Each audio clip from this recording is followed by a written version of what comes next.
যা সর্বনাশ হওয়ার আমার মেয়ের হয়েছে, আমরা ভুগছি, তা শুধু এই অমর্ত্যদার জন্যে। অমর্ত্যদার জন্যই আমার মেয়ে এত বড় একটা দুঃসাহস দেখাতে পেরেছে।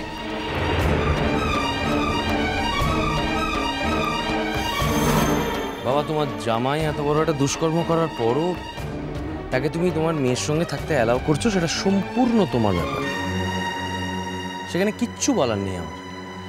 কিন্তু তাকে এ বাড়িতে নিয়ে আসার মানেটা কি? মানে এরকম একটা দুশ্চরিত্র মানুষকে তুমি কেন এ বাড়িতে নিয়ে এসছো? বাস,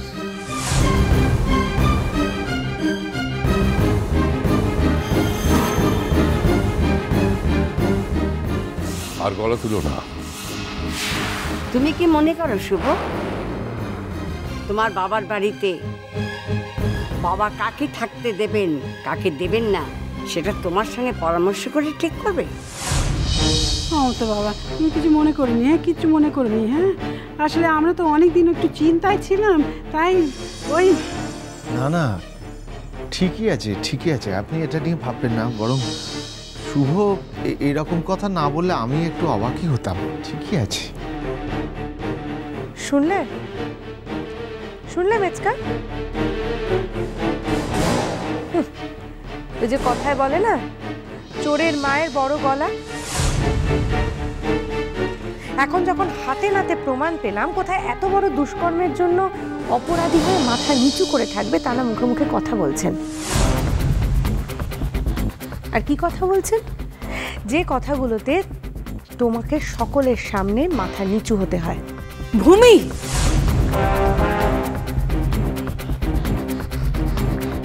ঠিক আছে ঠিক আছে, আমাদেরকে তো খোয়ার করতে হবে না। হ্যাঁ, আমাদেরকে কেমন ধারা খোয়ার করছে দেখো না। এই এই এই এই মানুষটা একটু সুস্থ হয়ে যাক, হ্যাঁ, তারপরে তারপরে আমরা এ বাড়ি ছেড়ে চলে যাব বাপু, আমরা এ বাড়ি ছেড়ে নিজেদের বাড়িতে চলে যাব। ও বাবা, বাবা দেখছো তো, ও বাবা শোনা মা, ও মা দেখছো তো কেমন ধারা খোয়ার করছে আমার স্বামীকে, দেখতে পাচ্ছ তো? কই অমর্ত্য আঙ্কেল, কই?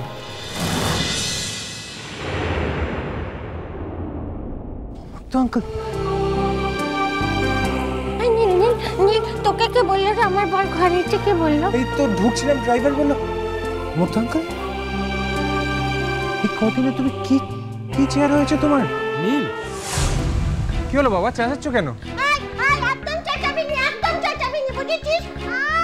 চোরের মায়ের বড় গলা, খুব গলা বেরিয়েছে না? আমার বর এসে বলে একদম গাটা জ্বলে যাচ্ছে হিংসেতে। ও স্যার, জানো তো তুমি ছিলে না তো, তুমি ছিলে না তো। এই এই এই মেয়ে দাদা আমার চুলের মুঠি ধরে কত আমাকে হাই হাই করে মেরেছে, জানো তো? অনেক মেরেছে। হ্যাঁ, সমস্যাই, আমি বরং বাড়িতে নিয়ে বাড়ি যাই। হ্যাঁ, আপনি একটু দয়া করে আপনার ড্রাইভারকে বলে দেবেন যদি আমাদের একটু বাড়ি অবধি নামিয়ে দিয়ে আসে একটু। না, কোথায় যাবে তুমি? এ বাড়ি আমার। বাবা, এ বাড়িটা তোমার বলে তুমি কিন্তু যাকে তাকে এখানে এনে রাখতে পারো না, কি তাই তো? যাকে তাকে এনে রাখতে পারো না, কিন্তু তার থেকে সরাসরি তো তাহলে তুমি আমাদেরই বলে দিতে পারো যাতে আমরা বাড়িটা ছেড়ে চলে যাই।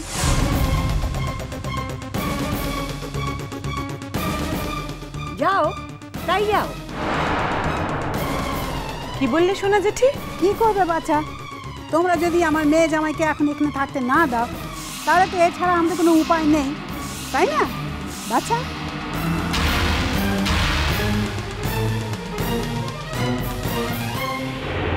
শোন মেজো, মেজো ঠাকুরপো, তোমাকেও বলছি, এ বাড়িতে বাবার প্রত্যেক ছেলে মেয়ের সমান অধিকার আছে। কাজেই তোমাদের যদি মনে হয় যে ঠাকুরঝি আর অমর্ত্যর জন্য তোমরা এ বাড়িতে থাকতে পারবে না, তাহলে কি? তাহলে কি?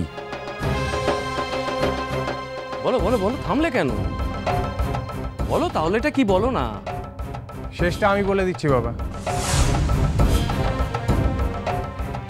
এটা তো সত্যি দাদু ভাইয়ের বাড়ি, তাই থার্ড টার্মসেই তোমাদের এখানে থাকতে হবে। তোমাদের টার্মসে দাদু ভাই এখানে থাকতে যাবে না।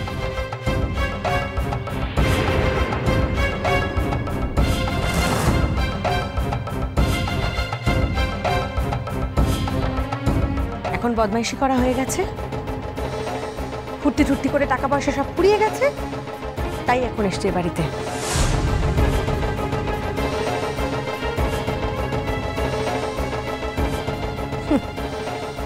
জানে তো শ্বশুরের টাকা পয়সা রয়েছে। ছি ছি ছি ছি ছি, এইরকম একটা চরিত্রের মানুষের কাছে তো আমরা কেউই সেফ নই না। হবে একদম গায়ে হাত তুলবে না। চলো এখানে সব গায়ে হাত তুলবে না। আসুক, আসতে দাও, এসো। হাতটা এমন মুচড়ে দেবো না তোমার রাঙা পিসি, তুমি সারা জীবনের মতো মনে রাখবে। দেখবো তখন কত সাহস তোমার। এসো। ঢিল মারলে যে পাটকেল খেতে হয় এই কথাটা ভুলে যেও না মেম সাহেব। আর বারবার কাকাই কিন্তু রাঙা পিসিকে আটকাতে যাবে না। মেসমশাই, আপনি বরং অনুমতি দিন, আমি বাড়িতে নিয়ে চলে যাচ্ছি। আমার তো কেন বুঝতে পারছো না যে ওরা তোমাকে ইনস্টিগেট করছে যাতে তুমি এখান থেকে চলে যাও? না না, তুমি অসুস্থ শরীরে কোথায় যাবে? ওরা ওরা ওরা সেটাই চাইছে তো। না, তুমি কোথাও যাবে না। আচ্ছা, আমার মেয়ে আমার জামাই তারা ভালো না তারা খারাপ সেটা আমরা বুঝবো, আমরা বুঝবো। তাতে তোদের অত গা জ্বালা কিসের রে? তোরা থাক না, তোদের নিজের ব্যাপার নিয়ে আমরা কিছু বলতে যাচ্ছি কি? বাবা, আপনার কাছে আমার একটা বিনীত অনুরোধ ছিল। বলছি, আপনি আর যাই করুন না করুন, রাঙা দিদির জন্য এই বাড়ির লেখাপড়াটা আপনি করে দিন। তাতে আর যাই হোক, অন্যেরা রাঙা দিদির সম্পর্কে অনধিকার চর্চাটা করতে পারবে না। দেখ ছোটন, এ কথা বলে বলে আমি হয়রান হয়ে গেছি, কিন্তু কে শোনে কার কথা? আমার বাড়ির যে হাল হবে সেটা তো আমি কোনোদিন ভাবতে পারিনি বড় বলতে। ছোট ঠাকুরপো তো ঠিক কথাই বলেছে বাবা। আপনি যত তাড়াতাড়ি সম্ভব এই ব্যবস্থাটি করুন দেখি। মাফ করবেন বড় বৌদি, আজ আমার সত্যি খুবই দুর্দশাগ্রস্ত অবস্থা, প্রায় নিশ্চয়ই বলতে পারেন। তবু আমারও বাবার একটা বাড়ি আছে যেখানে আমাদের দুজনের মাথা গোঁজার ঠাঁইয়ের অভাব হবে না। আমি জানি শুধু কটা দিনের জন্য ভাবছিলাম আর কি, যে যদি কটা দিনের জন্য বাড়ির যদি একটা দেখাশোনার ব্যবস্থা হতো তাহলে আর কি। আমার তো এ ব্যাপারে কথা হয়ে গেছে, তোমরা আপাতত এখানেই থাকবে। হ্যাঁ হ্যাঁ, এখানে থাকবে, কোথাও যাবে নিকো। আর আর আমরা না হয় বাপু টাকা দিয়েই থাকবো। হ্যাঁ, টাকা দিয়ে হেঁটে খাবো দাবো সব করবো। আমি তো গান গেয়ে টাকা রোজগার করছি, আজকেও আমি টাকা পেয়েছি জানো তো স্যার। ও বাবা বলো, আজকে ওরা টাকা দিয়েছে না? হ্যাঁ বলো। মেচকা প্লিজ চলো, এদের সঙ্গে কথা বলে জাস্ট কোনো লাভ নেই। এরা চিরটা কাল অপরাধীকে মাথায় তুলে এসেছে এবং আজও তাই করছে। যে লোকটা এবাড়ির মেয়েটাকে ঠকিয়েছে সে আজকে যেই না এসে দরজায় দাঁড়ালো, এবাড়ির সকলে এতদিনকার এত কষ্ট, এত অপমান সব ভুলে বসে রইল। বাবা যখন বলেই দিয়েছেন যে আমরা এই বাড়িতে না থাকলে কিছু আসে যায় না, তখন হ্যাঁ আমাদের যেতে হবে। চলে যাবো, আমরা এই বাড়ি ছেড়ে চলেই যাব। বাবা তুমি থাকো এই বাড়িতে, তোমার মেয়ে আর তোমার জামাইকে নিয়ে তুমি এ বাড়িতেই থাকো। দাঁড়াও,